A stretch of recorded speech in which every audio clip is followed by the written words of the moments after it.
I want to just say thank you for everyone's been here. This is the last talk of the season, and the way the season kind of works is we usually kick off at the start of the school year and do a bunch of talks throughout the school year.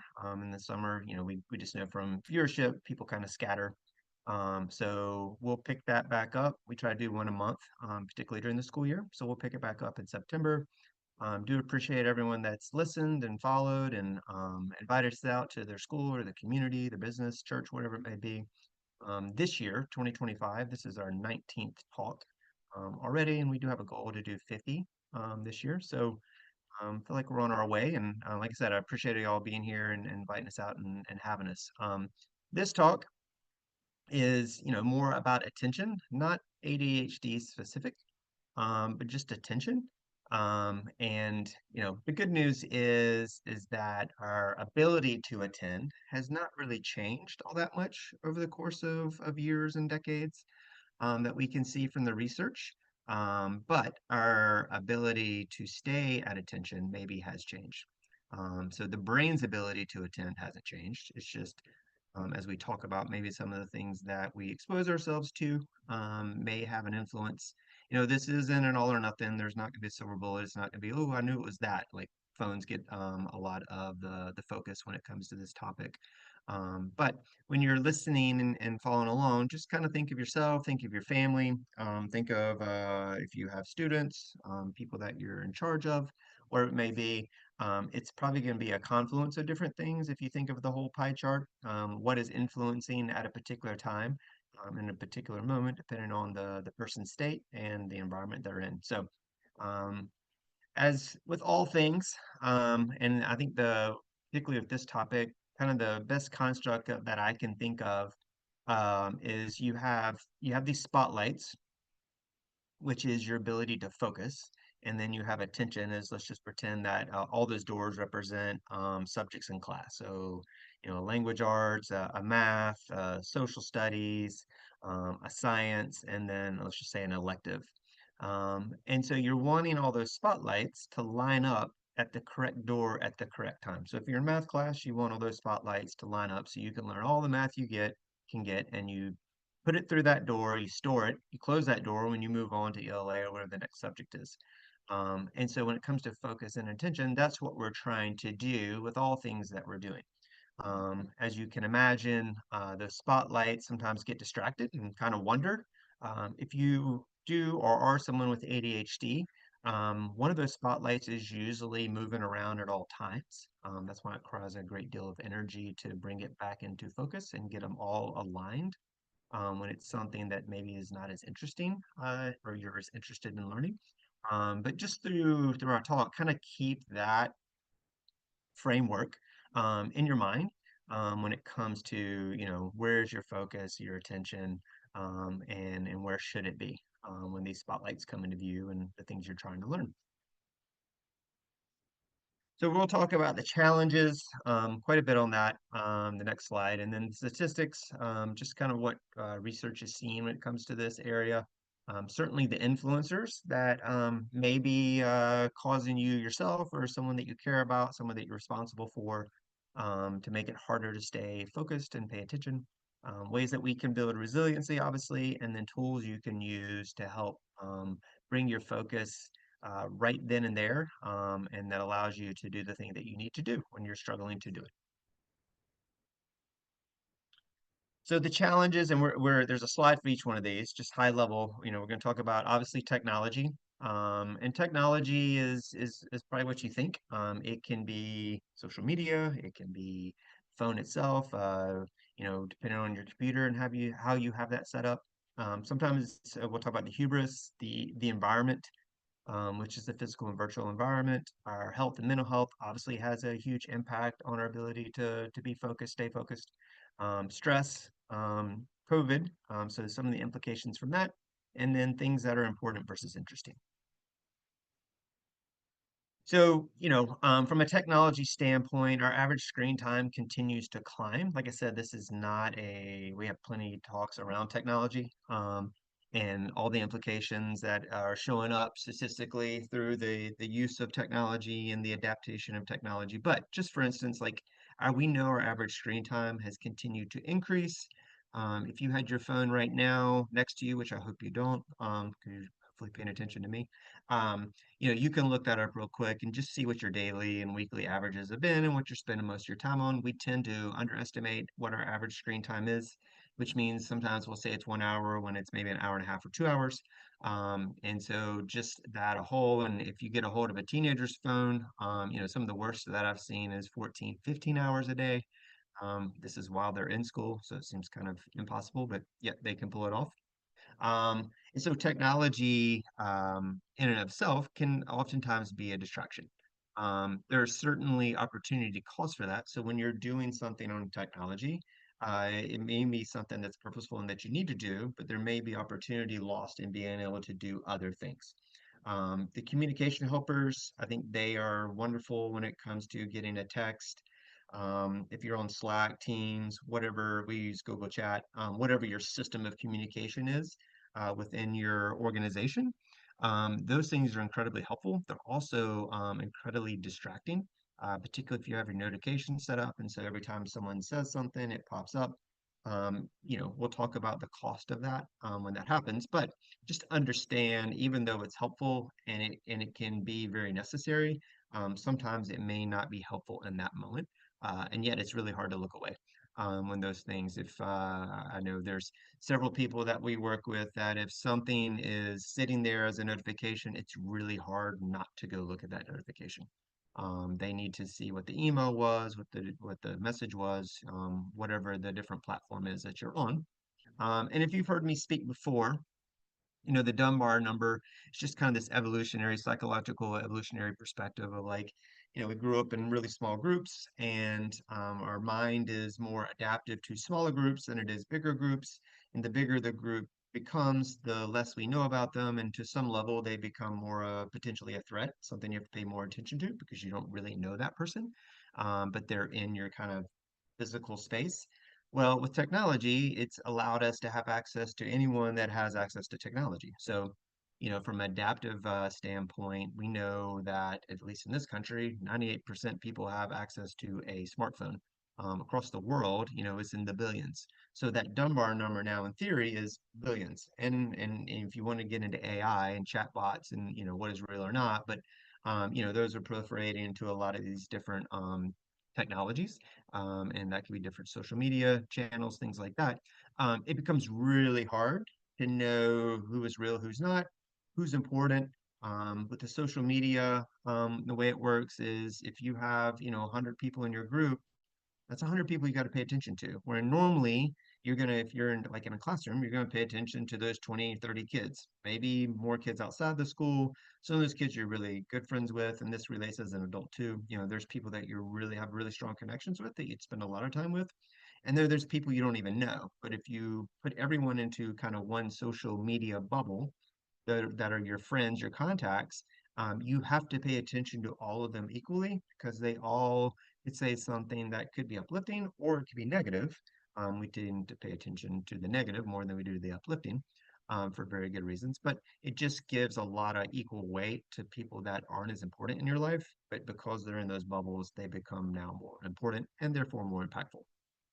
Once again, that's trade-offs that can be good. It's not all bad. Certainly, technology's by far not all bad. We just have to be aware of the impact it may be having on our attention and focus when we're using it, when we're around.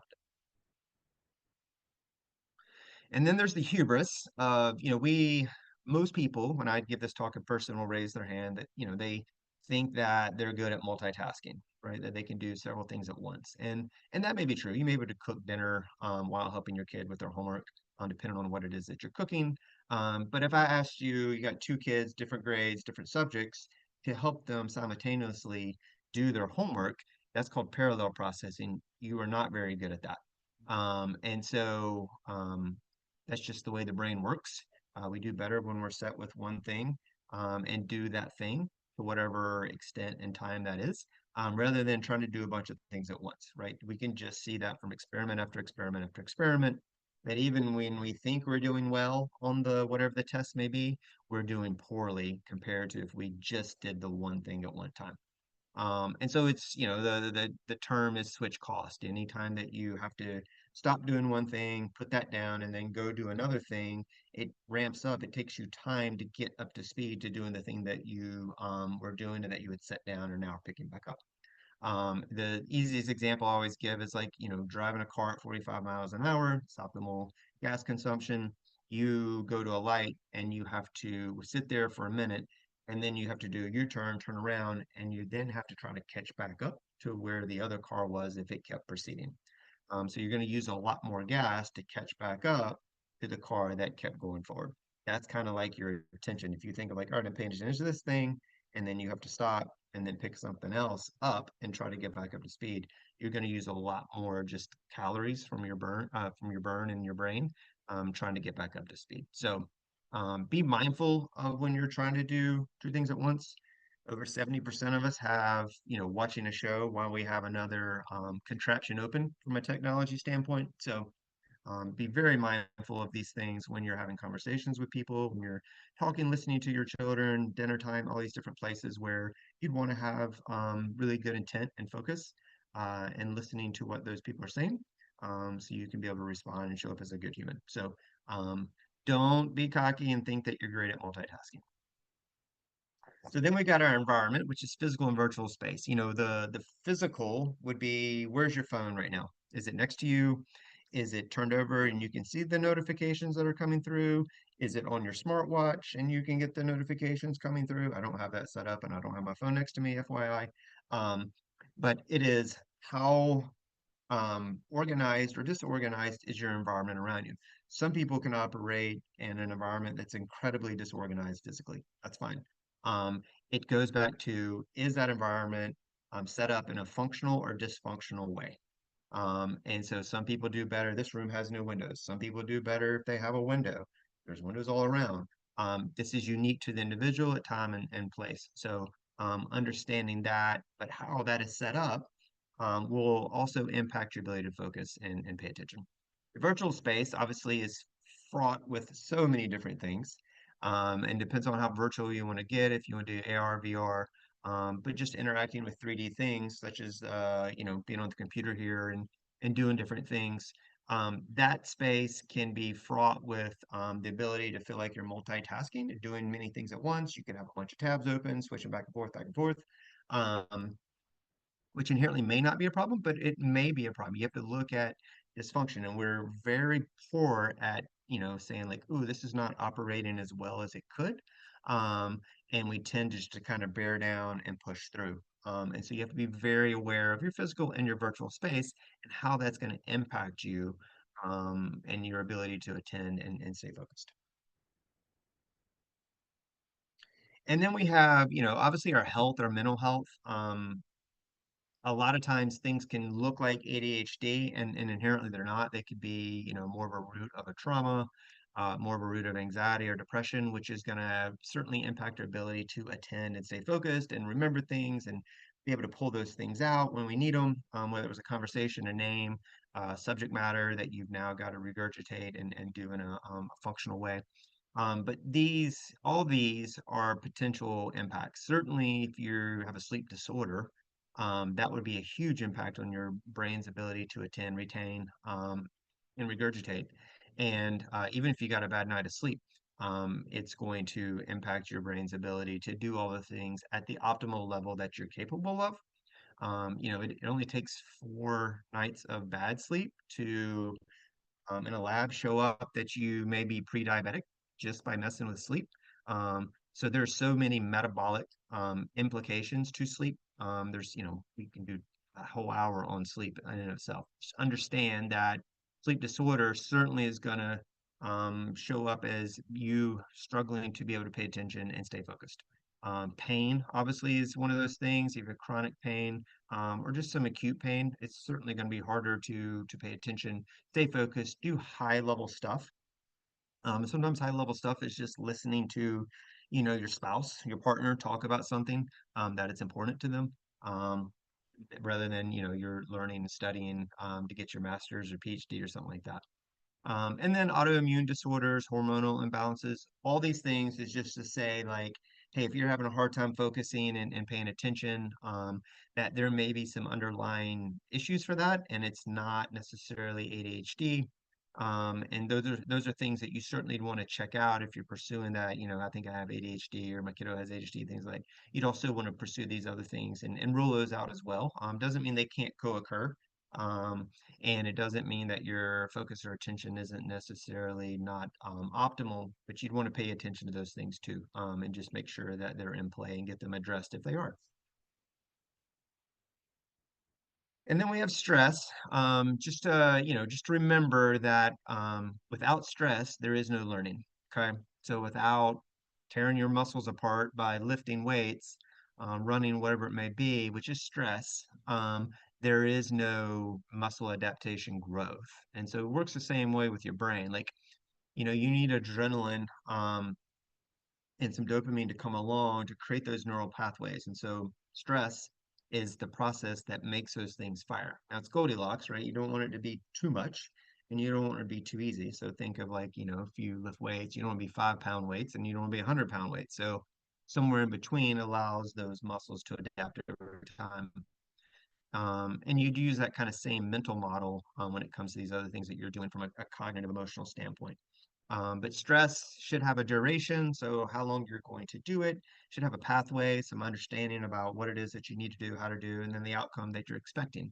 And when you have those three things in place, then you can tend to handle stress much better. If you're missing one of those things, it's certainly going to be very difficult, if not impossible, to stay focused and pay attention. Because if you're sitting in a class and you don't know how long you're sitting there, and when I do this in person, people laugh. I'm like, no, seriously, I didn't tell you how long the talk is. Your mind will start wondering to when is this thing going to be over? And so you would start losing the ability to pay attention because you don't know how long you need to give effort for. And that's just the way we work.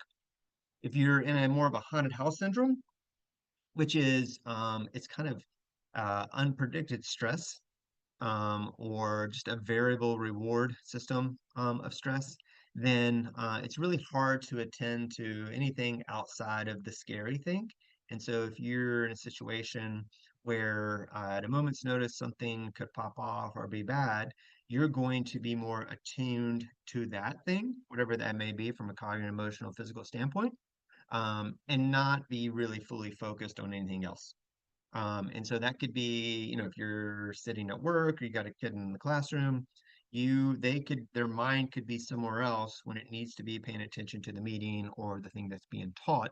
But that's because those other things are more important and there may be some problem solving going into that, and some developmental, I guess, either functional or sometimes dysfunctional behaviors around that. But just understand, like, if someone is in a high stress situation that's unpredictable, most of the resources and attention is going to be focused that way. So what all that does is it hits on that hippocampus, and causes that inflammation over time with the prefrontal cortex. So it becomes harder and harder to pay attention to the things that maybe we're supposed to pay attention to, that the rest of the world wants us to pay attention to in those moments, whether it's in a meeting, or in classroom, whatever it may be. And so there's a diminishing returns when we're in one of those high stress states, chronic stress, or acute stress that doesn't dissipate over time. So just understand we need stress to be able to pay attention and do those things. But we also, if we're under it too long, then it becomes much harder to do these tasks that we're maybe being asked to remember to do. So I put COVID in here because um, there was an upshot of adult ADHD diagnosis. And so, the questions are always like, well, did we miss stuff? Do we have better tools now to understand ADHD? Was there access to information, which really, created a prevalence inflation, because a lot of people, their world changed, their environment changed, they're multitasking, doing stuff. Whether you live at home or not, there's more things that you're doing that you weren't doing, and now there's this adjustment to this, whatever this new thing is, virtually and physically.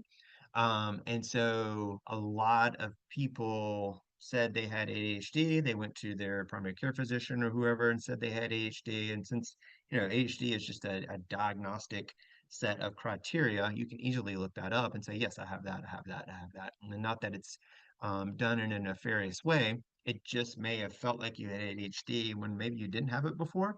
But maybe it was part of your environment, your physical and virtual environment, or just the many things that you had to do all at once. If you had children, you were teaching them, raising them, also trying to do your job and those things. And so the byproduct of that is in 2022, 23, and 24, there was a huge upshot of stimulants being prescribed, which led to a shortage when it came to these diagnoses. So the growing rate of ADHD diagnoses are in the millennial population.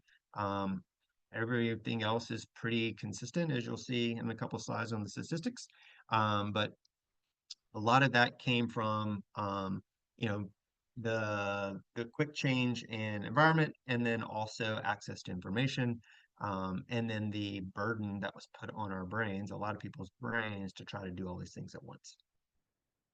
Just a reminder, if you have questions, if anybody's here listening live, you can just put that in the chat and I will answer that as we go.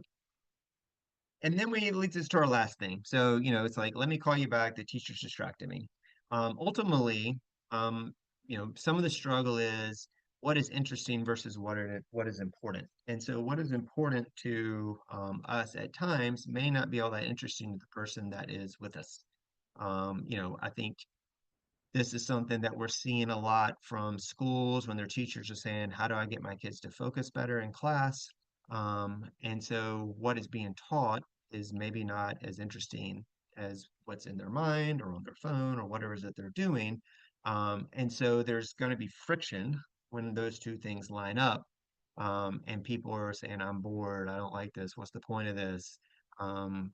This could be an email. This doesn't need to be a meeting, whatever the cliches are when it comes to this. And sometimes the challenge is getting the important thing to be interesting. And I think that's some of what schools are dealing with now, and really struggling with, is how do you make the things that are important interesting, but also the human, the individual, being able to bear down and pay attention to the things that are important even when they're not interesting. And so I think that's the struggle that employers are having, certainly schools are having, and I think just generally as us as humans sometimes are struggling with, what the things that you're looking at are probably things that you find very interesting, especially on social media, because the algorithms are set up that way to know you very well, versus what's important. So just a lot of friction in this area. And then the statistics, how smart is a goldfish really? I just put that in there because you hear that all, well, our attention span's less than a goldfish. That study was actually flawed. We don't really know how long a goldfish can hold attention. But when you start hearing that, it can become some of that prevalence inflation. Yeah, like, society just they can't pay attention anymore. We can't focus, we can't read, we can't this, and that. And there's not evidence of that. Like I said, it goes back to the brain hasn't changed all that much in its ability to actually do the thing that you're trying to get it to do. It's just maybe the things around us have changed quite a bit, and it's making it harder for the brain to do what it can naturally do. So we do have an attention span that's actually longer than a goldfish's because we don't know how long a goldfish's is. Um, our lifespan, if you have ADHD, I put this in there. If you have ADHD, your lifespan is generally 8 to 11 years shorter. It's right on par with diabetes, which is a pretty staggering statistic. The reasons, as you can imagine, for that is people that have ADHD are not paying attention as much. They have more accidents. They have more impulsivity, and so they act on things quicker, and they have more accidents. And so that has caused, as you can imagine, people to die quicker because of those things that were unintended in most instances, because there was a lack of attention, focus, and execution. Just generally speaking, kids 10, 11, sometimes 11.5, depends on what stat you're looking at what time. Adults are around 5% that are diagnosed with that ADHD. I think demand for our attention has never been higher, because there's so many places that are trying to get your attention, because a lot of the let's say stuff on the phone it's gamatized to have your attention, and by having your attention it means it can generate more ad revenue, And so a lot of the things are just kind of flashing billboards constantly saying, hey, look at me, look at me, look at me, engage with me, engage with me, engage with me. The things that we know engage the most are the negative things, the things that make you kind of feel some level of alertness. You can call it fear, whatever it may be. It's the reason why we listen to the rustling of the bushes as we're walking by, because, hey, I need to know what that is. Is that a squirrel or is that a coyote? You know, if you're relating it to here. Um, so it's just the way we're built, and it's the way the models work to get us to pay attention to those things. So plenty of studies that, kind of showed this evidence and then continue to show the evidence of how quickly news travels and how much we pay attention to things and how interested we are in things. And just to generally going back to that virtual world, we're spending a lot less time, particularly teens and us adults as well, in person. So there's a lot more time apart, alone. And as you can imagine, when you're alone, it's probably not sitting in your room and just, daydreaming. It's probably spending more of that time with that technology. And so that also becomes a habit over time and becomes more the norm.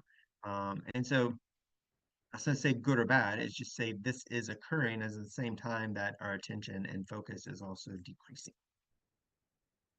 So as you can see with screen time, you've got the yellow, which is smartphone adoption, 2023. So, it's about 90 some percent, almost 100% have access to a smartphone. So you think of little people, 1 in 4 kids use a smartphone, and say little kids, I mean toddlers, 2 and younger. And so the impact that can have certainly can hurt the attention. But you can just see the smartphone adoption, and then you can see the daily average screen time over time goes up. So I don't know why it's negative over there, but you can see it's trending towards 5 hours a day of screen time. And that is not, we'll call productive time. Right now you're sitting in front of the computer. Hopefully this is productive for you. But this is just idle time, leisure time, doing things on your phone. And so you should throw in 5, you throw in a school day or work day, whatever it may be, you're at 12, 13 hours a day. So that doesn't leave much time to do other things when you're not also using your phone or technology. So the influencers, we'll talk about all these in greater detail about what they do and don't do. Um, with sleep, you need to think about the 4 pillars. There's quality, quantity, reliability, and timing. So quality is just, how good was your sleep? Did you stay asleep the whole time? If you're supposed to get 8 hours, you stay asleep that whole 8 hours. Um, Quantity is, did you go through your REM and did you go through the other pillars, not excuse me, pillars, the other waves, deep sleep and REM? Did you get through those in those 90-minute cycles during that quality time and quantity? Um, re- R really stands for more consistency. And so, how consistent is your sleep night after night? And then timing is, you should go to bed at the same time and wake up at the same time. So, within a 30-minute window, if your bedtime's 10, you want to go to bed somewhere between 9:30 and 10:30. And if it was 10 and you wake up at 6, gives you 8 hours, you'd wake up somewhere between 5:30 and 6:30. So you need all 4 of those to have the best opportunity for your brain to be doing what it's supposed to do. A couple of things, just quick things that happen when you're sleeping. Anything that you learned today that's novel, that gets stored, built overnight. If you don't get good sleep, then you don't have the opportunity to kind of go in and build that shelving and put those things on the shelf that you will need the next day to pull off the shelf. So you lose the opportunity to do that. That is that synaptic strengthening. So the things that you learned gets stored, the synapses get built, they're stronger. That way they can fire correctly. That's that neural pathway development. So you need all those things to happen. That detox is your brain's ability to remove waste from the day before. If you don't get good sleep and fall asleep at the right time, then you don't trigger the brain's mechanism to start removing that waste. All that's going to impact your mood stability. You don't get good sleep, you're going to have less opportunity and less access to your dopamine, which is the neurochemical. One of the things that it does is kind of go, get up and go, whatever it may be. So you have less of that available. Say you're supposed to have a cup full, you may only have 3/4 or half a cup, depending on the quality and quantity of sleep you got. So All these things, that's the novelty is stored part of like all the things that you learned. If you don't hit the four pillars, then you're going to lose less opportunity to those things. And so therefore focus and attention, obviously, as a byproduct, is going to be impacted and hurt. As you can see, blue is kids, red is teenagers, and then gray is us adults. Sleep has been slowly declining. Over the past century, we've lost an hour of sleep from what we were getting to what we're getting now. As you can see, teenagers are drastically um, underslept and like little zombies at times, particularly on Monday mornings when they've had 2 nights of staying up late and sleeping in. And then Monday morning rolls around and they got to reset everything that they did. And like I said, it takes about 3 to 4 days to improve the sleep if you got bad sleep from one night. So that means Wednesday, Thursday rolls around, they're more in line, and then they start that thing all over again for the next weekend. So this is just to say we are not getting enough sleep as a society in this country.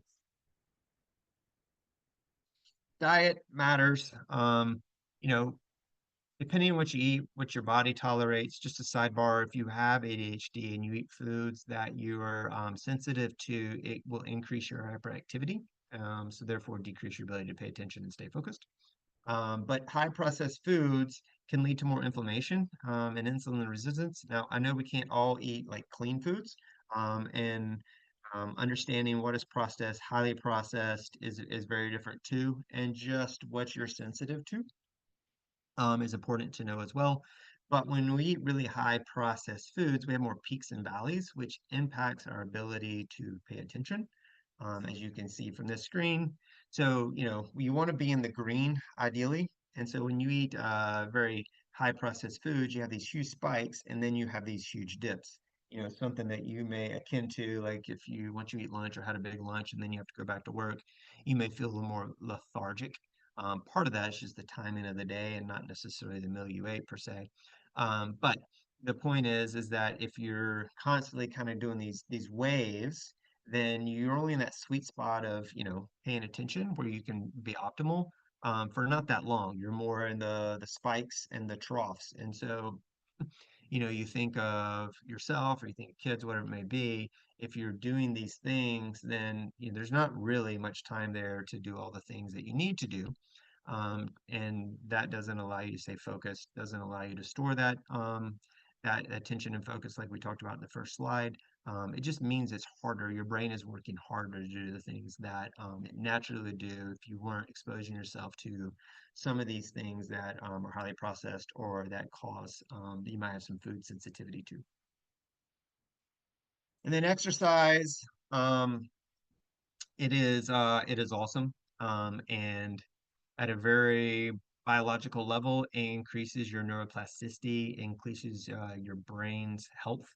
There's really good studies that if you did a mild exercise like push-ups or sit-ups right before a test or something that requires performance, your performance increases just because of the increased blood flow to the brain.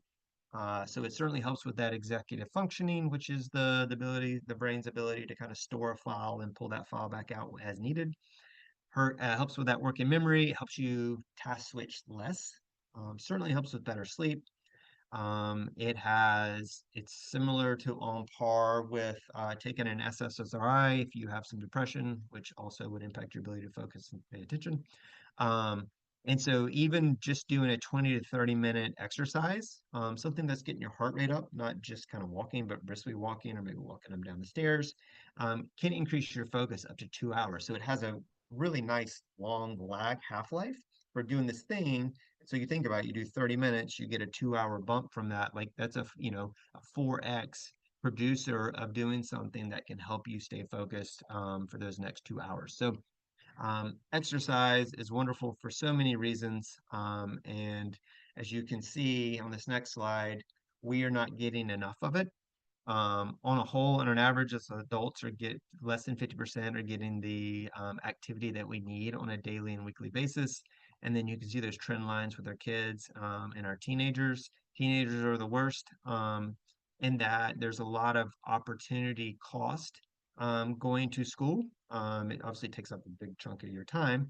There is no, recess and you don't get PE after you're a freshman in high school. And so the way school's set up is they start early, which does not help with their sleep deprivation. They get out, particularly if it's CMS, and then they may have work, after school activities, hobbies, these different things. And so there doesn't leave time to do exercise. And so the implications from that last screen just shows if you're not getting the proper amount of exercise, and then what that can do to the brain certainly can do mess with sleep and all these other things that we're seeing as some of the byproducts. So the point is that it's not going to be one thing. It's not like, all right, if we start exercising, everyone's focus and attention is going to be better. If we cut down on hot processed foods, or there's a lot of different things, and you think of the pie chart for each individual, depending on the time of day, season, whatever it may be going on in their life. Like the other things could be shown up in bigger pie charts. But if you think of baseline stuff, exercise, diet, and sleep, the things that we talk a lot about in the practice from a healthy human recipe standpoint, that increases your probability of being able to have natural buffers against stress, diagnoses, focus, attention, any of these things. It gives you a better opportunity, a better chance to be able to deal with those things, and then therefore develop some healthy habits, establish those habits. Those habits also become better buffers. But if you're off on any of these things or one of these things, it just doesn't mean it's impossible. It just means it's harder. And it's harder to sustain and do from an energy standpoint. So, what can we do to build resilience? We talk about, well, we'll talk about these in more detail, but the healthy human recipe, focus efficiency, and then the optimal environment. So we talk about this in all our talks. We talk about it at the practice all the time. If you come in and expect to have results from a therapeutic or even medication standpoint, and you're not doing these things, it's not impossible, but it is going to be very difficult to sustain over time. And you're just really working against yourself. And so we assess these things when you come in. These things are super important. And we want you to be doing all these things in conjunction with what the type of therapy you're doing, those kind of things. So obviously getting the right amount of exercise, and the right amount of exercise is at least twice a week, getting your heart rate up into like zone 3, where you can do something, maybe carry on a conversation, but not for very long. And you don't need to do that. You need to go out and like run a 5-minute mile or anything like that. You're just doing something to put your body under distress. Play matters a great deal. Play can be just doing things with your friends. It's a very social interaction, which brings that strong social relationships. But playing is doing things that you're interested in doing. I mean, you can play around with coding. You can play around with, a hobby or a new hobby or trying different things. But play matters a lot for us adults. We learn a lot through play, but certainly our kids and our teenagers, doing those things matter. Doing things that are hard matters. It builds that stress. Goes back to Goldilocks. It can't be too hard, can't be too easy. But doing things that are hard allows that stress to come naturally and allows that neuroplasticity and that neural pathway development to develop in a very healthy way, which builds resilience. And then with the resiliency, we're able to take on more, do more, believe more, whatever it may be. Certainly able to focus and pay attention better. Obviously, you'd want to drink enough water. There is no hard and fast. If you Google this, you're going to get a couple different answers. But there's a margin of like, hey, you need to drink this much in a day. Consistent meal schedule, so eating things on a regular time, kind of like with your sleep. Sleeping at a regular time matters because your body is adapted to it and knows what it needs to do. So whether you're doing keto, you're fasting, or whatever it may be, somewhat being consistent with that, unless you're trying to do a long fast, and then you're getting back into it. But that helps the body know what to do, what to expect. Therefore, it can um, give more resources to attention and focus when it knows, goes back to that duration pathway outcome. If it knows when it's going to eat, when it's going to eat next, what it's going to eat, and then what the outcome is that you'll have more energy and more energy source. You do need quiet time sometimes. Everyone, what this looks like depends on the type of person, the type of day you've had, the moment you're in, whatever it may be. But it is good time, and that means not with your technology, but just being able to kind of collect yourself. That could be daydreaming. You may call it boredom, which is not a bad word, but a good thing. So it allows you to make connections and associations. And if you're constantly in stimulus, then it becomes harder to do that, if not impossible to do that. And then, for anybody that takes medication and supplements, obviously do those to keep your body regulated, so everything else can work in conjunction with each other.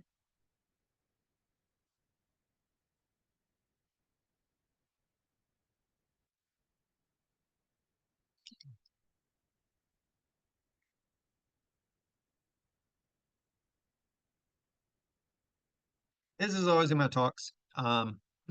It's one of the things, as far as a highlight, if you take things away from this, is get better sleep, be consistent. It goes back to those four pillars. Um, we have a tool here at the end that will help you understand how much sleep you should be getting. It also will tell you your chronotype, which is like when are you best set to fall asleep and wake up, and then trying to keep that schedule as much as possible. Life happens and sometimes you can if you have a young child, that obviously if they're sick, whatever it may be, but trying to not run at a sleep deficit matters immensely. Just some simple tools to bear in mind. There's a spectrum here of like some people shouldn't drink caffeine 12 hours, 14, 16 hours before bed. Some can have it, closer to bed. Just understand that caffeine is an antagonist to melatonin and deosine, which are the neurochemicals that you need when you're trying to fall asleep and stay asleep. And so just because you do fall asleep and you had that cup of coffee before you went to bed, it doesn't mean that your quality was great. Your quantity might have been good. You may have gone to bed when you needed to. It may be consistent, but you don't know your quality. And as good as these things are, they're not electrodes on your brain to see the different brain waves that are happening. So don't always take the sleep score for what it is. Because just sidebar and experiments, when they do that and they tell someone what their sleep score is, even though it doesn't match with what it actually is, the person's behavior augments to that reality. So if someone had a great sleep score, let's say it's a 90, and they were told they got a 40, they go through the day thinking they were at 40. And vice versa. If someone got a 40 and they were told they were 90, well, now they have a different outlook on the day and a different belief. So some of that placebo effect does impact when it comes to, oh, what was your sleep score? And what you can and can't do. So um, caffeine is just bear that in mind. The blue light, I mean, this is well documented. Try not to get too much blue light before bed just because of the interruption it has on those different neurochemicals I was telling you about. Right here in front of you, not a great idea. Everything's now got the ability to kind of shift out of that blue light. Watching TV or something on the screen, that's not a big deal if it's farther away from you, particularly if it's arm length farther away from you. You wouldn't want to exercise 2 hours before bed because that's just introducing different neurochemicals, adrenaline, things like that, which are also antagonists to the neurochemicals that you want. Limit that melatonin intake. Melatonin, your body naturally produces melatonin if you do the things that you're supposed to do throughout the day. Exercise is one of those. Eat, sleep, get up same time, expose yourself to sunlight, those kind of things. Melatonin is meant to be more PRN if you've not had great sleep for a little bit and help you get back into that schedule of that quality and quantity and consistency timing manner. But it shouldn't be something that you're thinking about taking every day, week after week after week. If you are, you probably want to consult your physician, even maybe talk to a sleep specialist, and then look for different ways to do that because particularly in our young people. It can impact puberty in a negative way.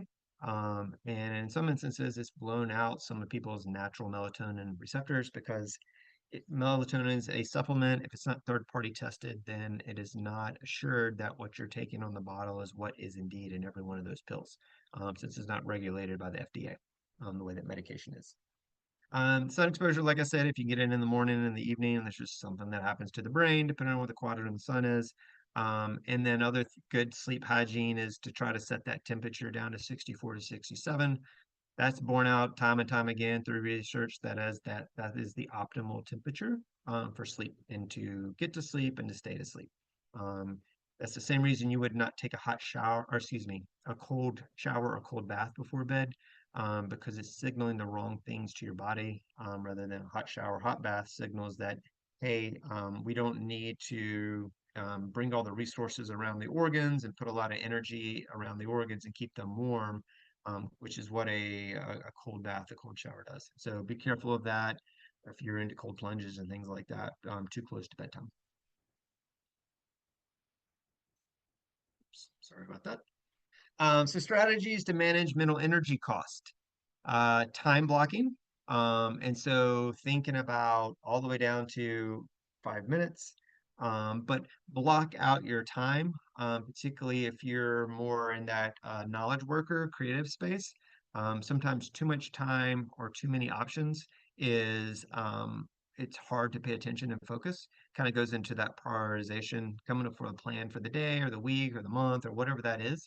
But having prioritization to these are the things I'm going to do. This is when I'm going to do them. Obviously, minimize the distractions. That means your physical space.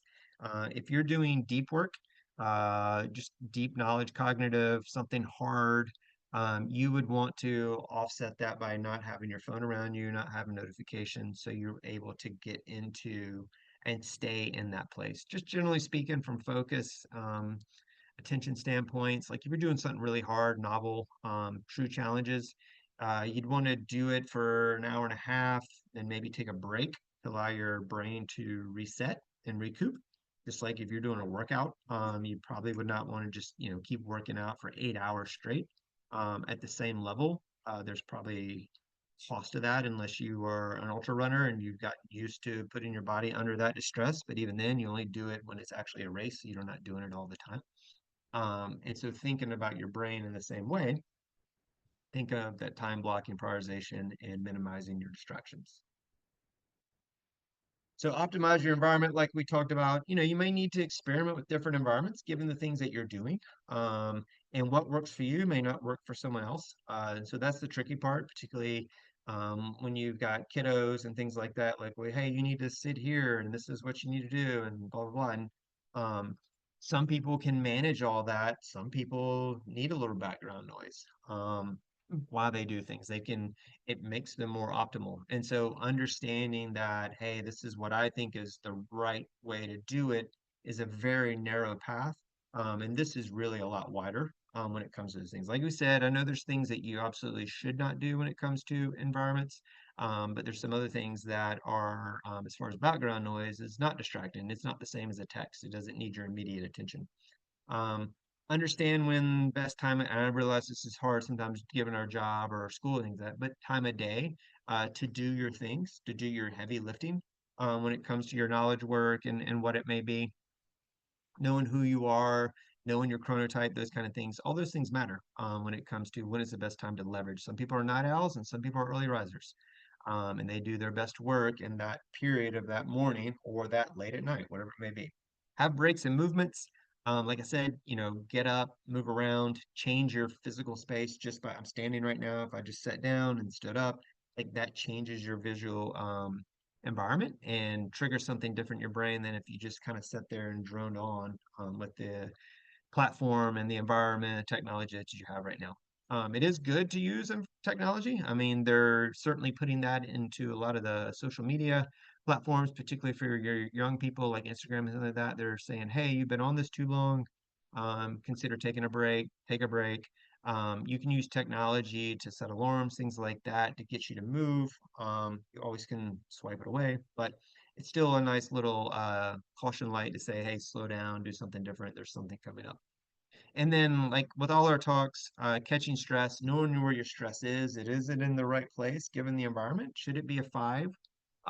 It probably should be if you're doing something hard, something novel, you're trying to solve a problem, working through a solution with a significant other, whatever it may be. And maybe it shouldn't be an eight, right? And that's not the time you want it to be. To use those skills like we've talked before of like ways to get your stress down. So understanding where your stress is, checking in with your stress throughout the day, particularly when you're about to do something hard or while you're doing something hard, can be important because there's nothing worse than feeling like you're spinning your wheels and not understanding your stress is higher than it needs to be, and that's why you're spinning your wheels. And you can see that true with if it's young people or teenagers or even us adults. Task lists work really well. There's you can sometimes a type A, but type A get things done. So have a task, but break it down because sometimes with focus and attention, you feel like, wow, this is going to take forever. And if you just start walking, generally, then you're able to get into movement and believe that you can rather than kind of having that procrastination of like, I don't know, I don't know, I don't know, or even knowing where to start. So break those tasks down, have them be small, concrete steps. It's like, hey, do the first line of the first problem in this math problem.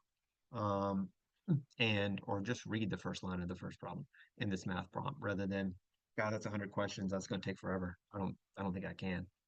So you break things down to the place of where it's challenging, not easy, not impossible, but where that middle ground works. And that's, probably per thing, per item, per question, per task, per project, whatever it may be. Use visual tracking. We are visual creatures, so sometimes when you check something off, you get a little hit of dopamine that makes like, oh, I did it, and feels like you can keep going. It builds that resiliency, that reinforcement, that biofeedback, like we talk about. Prioritize the 1 to 3 tasks. That way, and those are the big things that you need to do and want to do. And the other things, kind of like you got a glass here, and you put rocks in first. We use this at the office all the time, and then those are the big things, and then the rest of the stuff is sand. Because if you put the sand in first, the rocks aren't going to fit. So you decide what the important things are. And it could only be one; it don't have to be three. Um, Always make it time-based as far as that duration and pathway. You're going to define the outcome. But the duration and pathway, the duration part helps. When you know how long you got to do something, that's why school is wonderful at this. Like you know how long each class is. And you generally know what the pathway is to get all things done, and the outcome is that you did the assignment or not. And so breaking things down in your day allows you to not feel that perseveration. It allows you to get into action and allows you to stay focused, pay attention. And so if you commit just 5 minutes to that task, more than likely you'll be able to keep going. Then if you didn't start at all or just kind of said, oh, I don't know how long this is going to take, but just do 5 minutes. That's rolling it back to a place that makes it much easier to do. If I said, hey, we're going to go walk for 5 minutes, most people would say, yes, I can do that. Even if I said we're just going to walk slowly or walk at a brisker pace, like most people can say, I can do 5 minutes.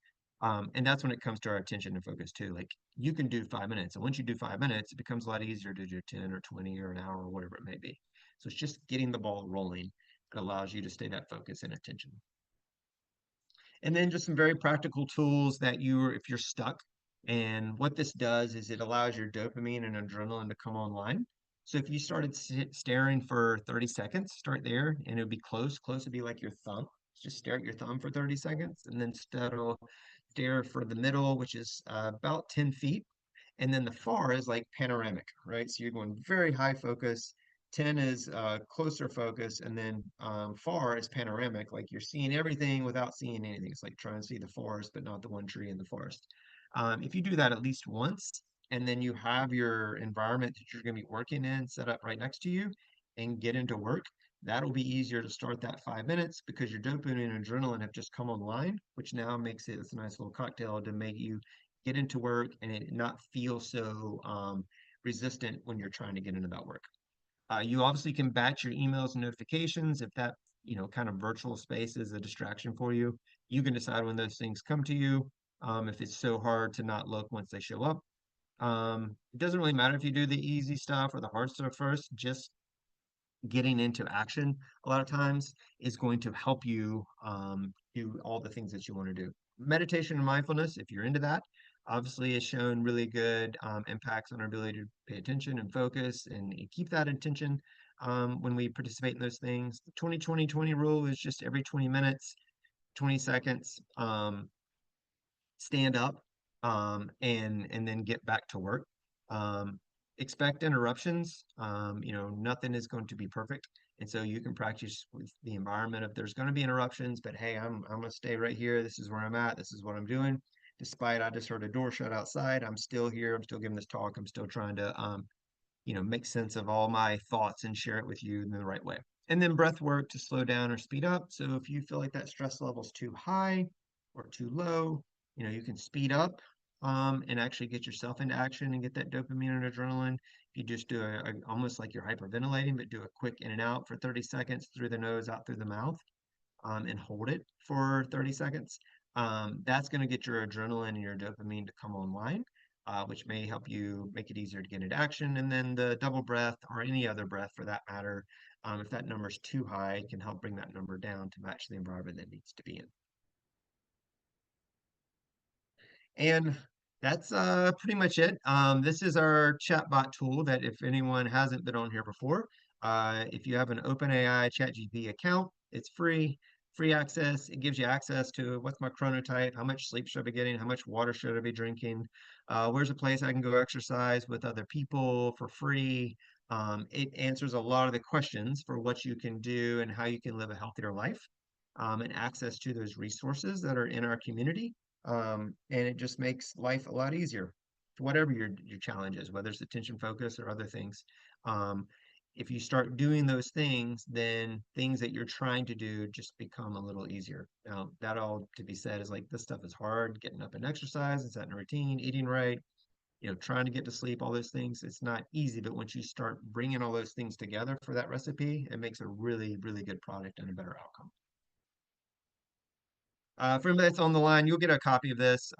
Kelly will send this out after it's finished recording and consolidating. But this is a copy of the presentation through our Canva. And then I'm sure everyone on here knows how to get a hold of us. But anyone that's listening or watches this afterwards, feel free to reach out to me. That's my email address. Or you can go to the website. Like I said, our goal is to give at least 50 talks in the community this year. And so open to do that anywhere, anytime. Churches, other organizations, businesses, things like that, particularly over the summer. And we've got two more talks at schools this school year as that's winding down, and then we'll kick it back off again in the fall with all our partners, and we'll have a whole new set of talks that we're going to do for the fall. So happy to answer any questions that you may have. Anyone that's online listening to this as a recording, you can go to my email and send me an email and put questions in there. I'll be happy to answer them that way. But always, I appreciate y'all being here, listening and taking the time out of your day to listen to this.